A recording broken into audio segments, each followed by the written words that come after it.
Hello and welcome na naman sa ating bagong lumang toy review. Bago kasi bagong episode to, and then lumang toy review kasi ang i-review natin ngayon ay ang TV powered Kingston. Well, actually hindi siya ganun kaluma kasi 2023. Ito yung reissue ng 2023 as celebration for 50th anniversary ng Kamen Rider. Pero bago natin simulan yan, subscribe muna and like the video for more. Salamat!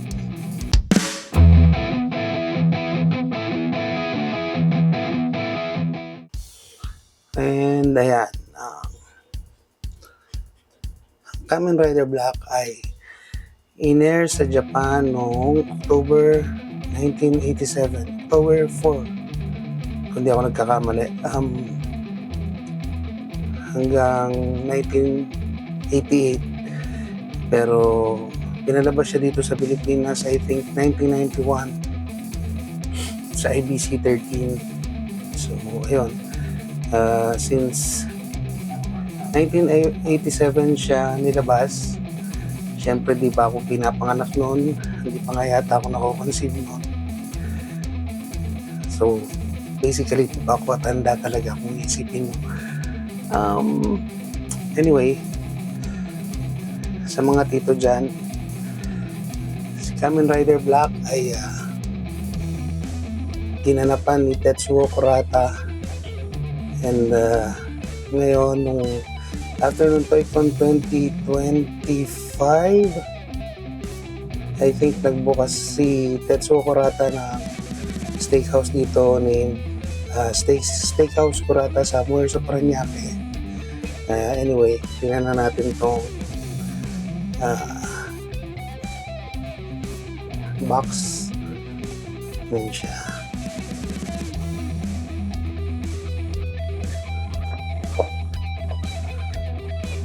By the way, Tetsuo Kurata ay ginanapan ni si Tetsuo Kurata ay gumanap bilang Kotaro Minami, also known dito sa Pilipinas as Robert Akizuki. Yan siya. So, ito na unbox ko na to kasi nga ito ay bagong lumang toy review. So, balik na natin siya. I-unbox na natin ulit siya.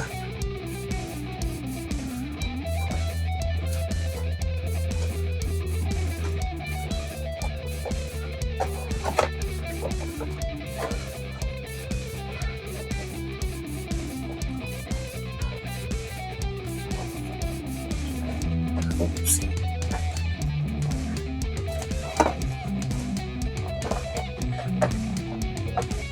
So basically, meron siya. Ito yung pinaka-product niya. And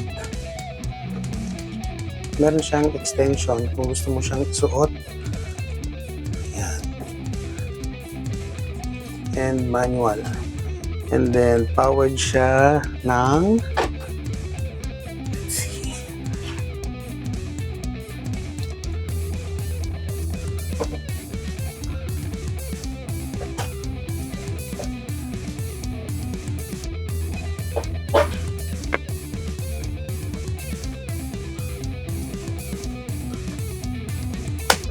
powered siya ng tatlong AA batteries.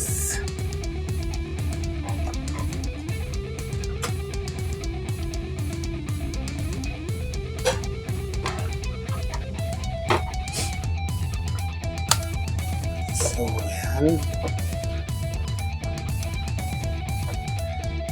Pwede siyang isuot ng mga bata. May extension siya kung gusto mong isuot. Yan. Yan siya. Chrome. Pakaganda. Meron siyang A mode and B mode. So, on na natin siya. Siguro magiging mabilis na review lang to. Sa A mode, lagay natin sa A mode. Ito. Flash.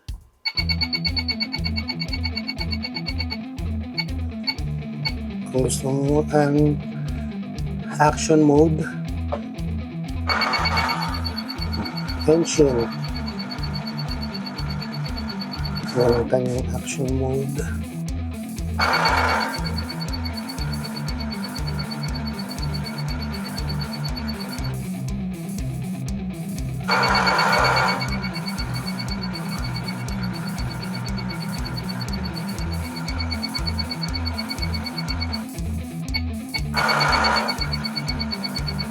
Naka-cancel ng itong flash mode, itong action mode.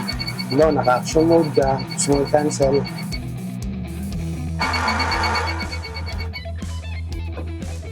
And then, sa B mode, ito yung fun part. Lagay natin sa B mode. Kasi, sa flash niya, puro flash lang siya sa A mode. Ito yung B mode. 1, 2,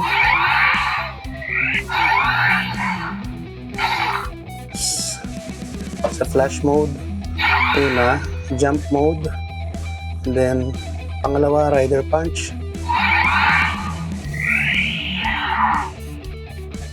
and then pangatlo, rider kick.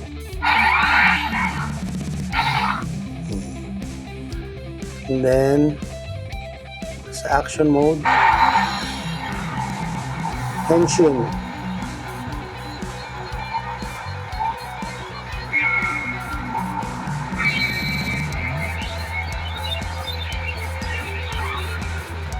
Yan yung Henshin mode niya. And then kung gusto mo na may action,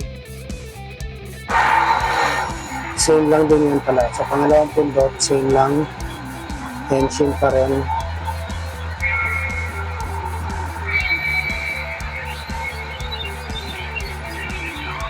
Pero kung gusto mo sa kagaya nung poses niya sa series, sa pangatlo, ayan, dalawang pindot pala. Ayan.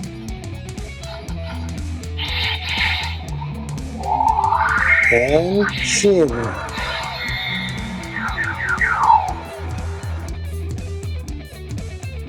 First action sa B mode,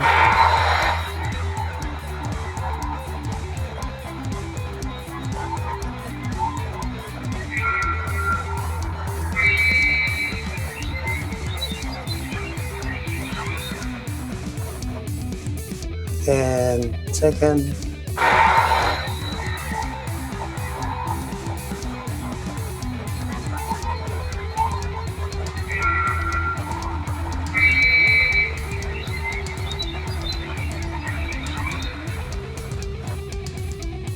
third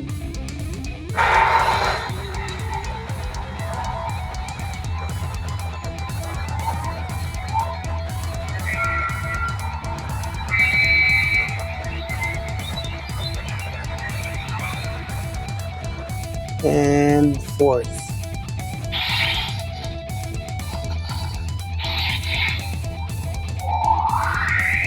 Henshin.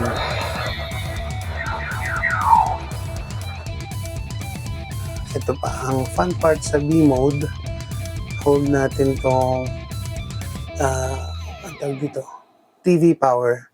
Kaya siya tinawag na TV power kasi nakakasabay siya sa pagka tinutok mo siya sa screen, let's say TV, habang nag-henshin, sumasabay siya. Mamaya i-demo ko yon pag dito muna sa B mode. B mode kasi nagiging ano siya, voice command siya. So matututunan rin tayo ng dito, Japanese accent. So, try natin. Hold mo hanggang umilaw yan. Mag-beep twice. Gamit. Isa pa. Kailangan bagit mo henshin. See?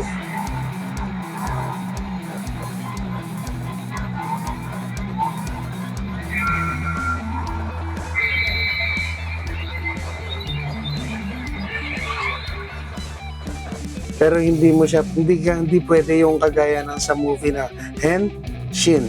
Kasi hindi siya magko-command. Kailangan kalmado yung pagkakasabi mo. Kaya natin sa TV. Henshin. Oh, pwede pala yun.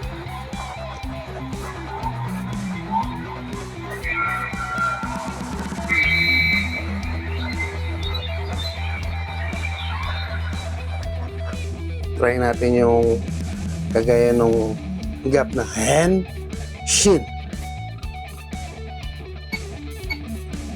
Henshin. See? Wala. Kailangan kalmado ka lang. Henshin.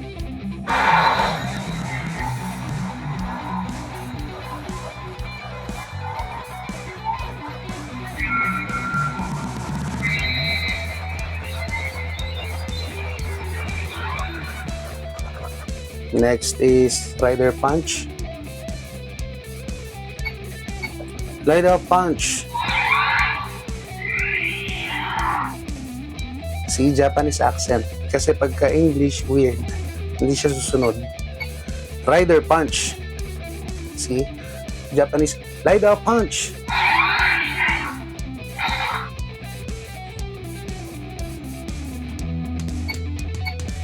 Rider Kick. English accent yun. Rider Kick.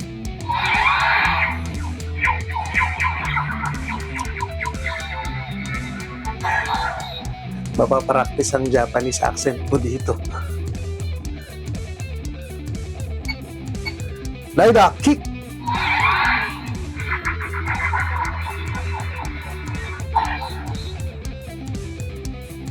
Alam ko Kingston Flash kaya eh.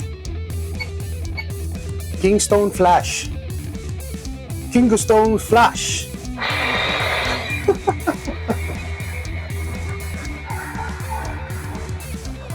Japanese talaga siya. Kingston Flash.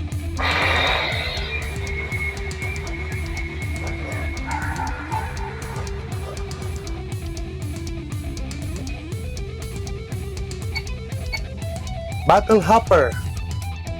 Battle Hopper.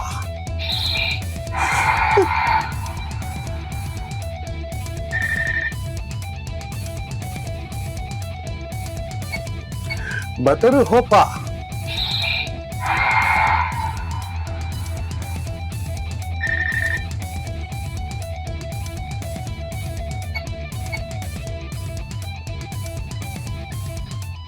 Loda Secta.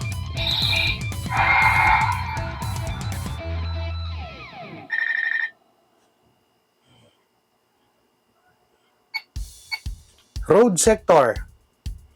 Loda Secta.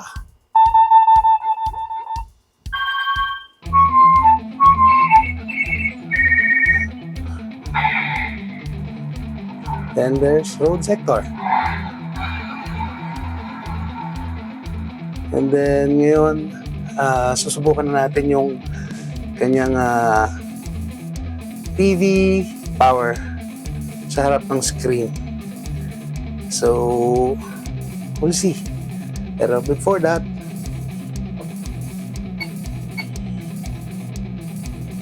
henshin.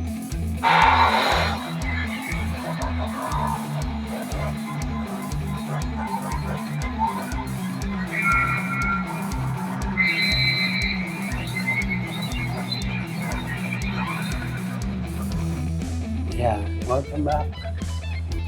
Dito tayo ngayon sa aking workstation where I write music and edit videos.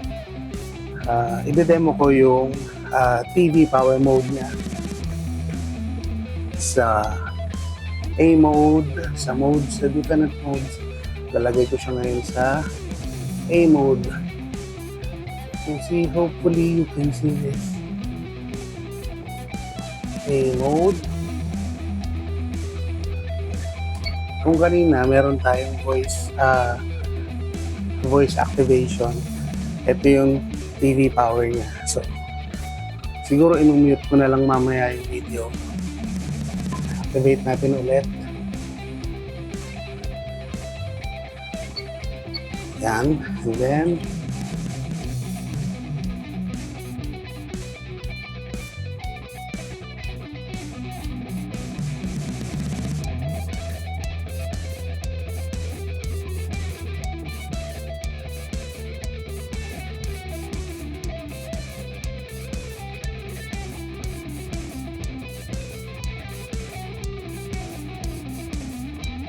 let's do it again. Hindi ko lang sure kung kailangan pang pindutin yung TV power or rekta na. Tingnan natin yung rekta na.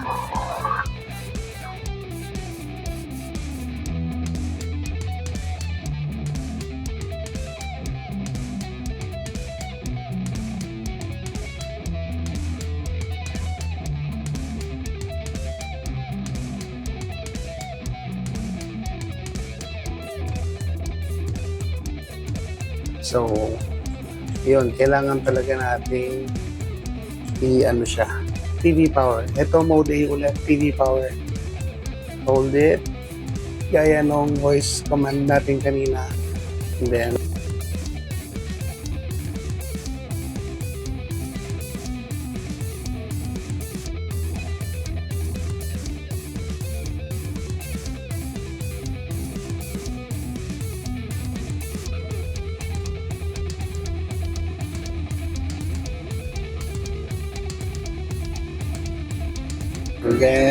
let's do sa B mode. Same scene. Same scene.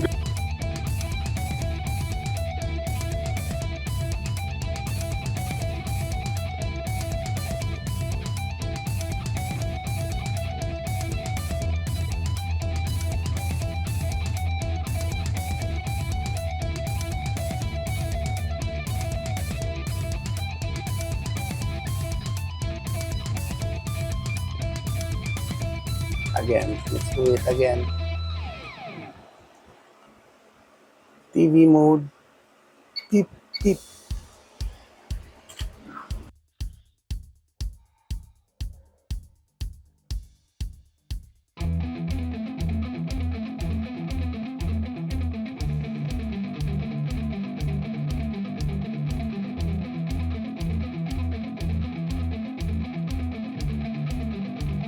And again, for the last time, just to show you na hindi talaga ako nakahawak. And naka-TV mode lang siya. Beep, beep. And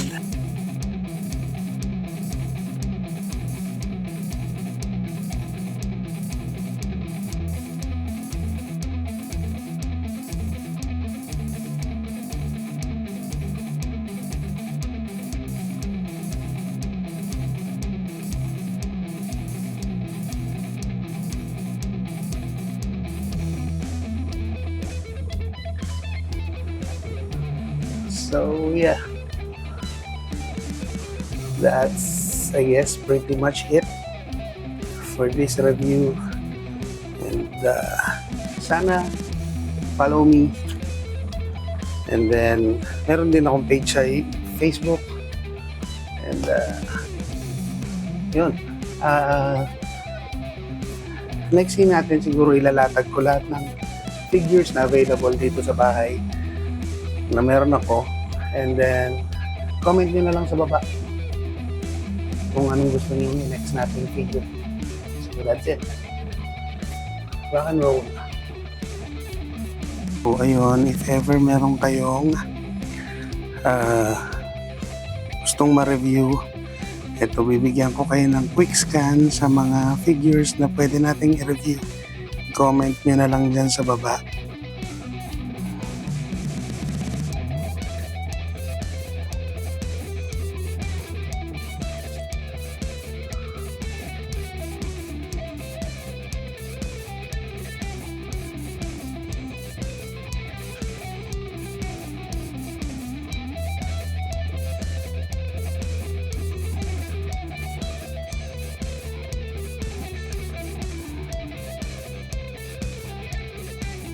Actually, kulang pa. Meron pa ako dito. There. Sa Messi Constante. So, ayun. Kung meron man kayong gustong ma-review pa dyan, yun. Comment nyo na lang dyan sa baba. See you. Subscribe. See you on the next video. Goodbye.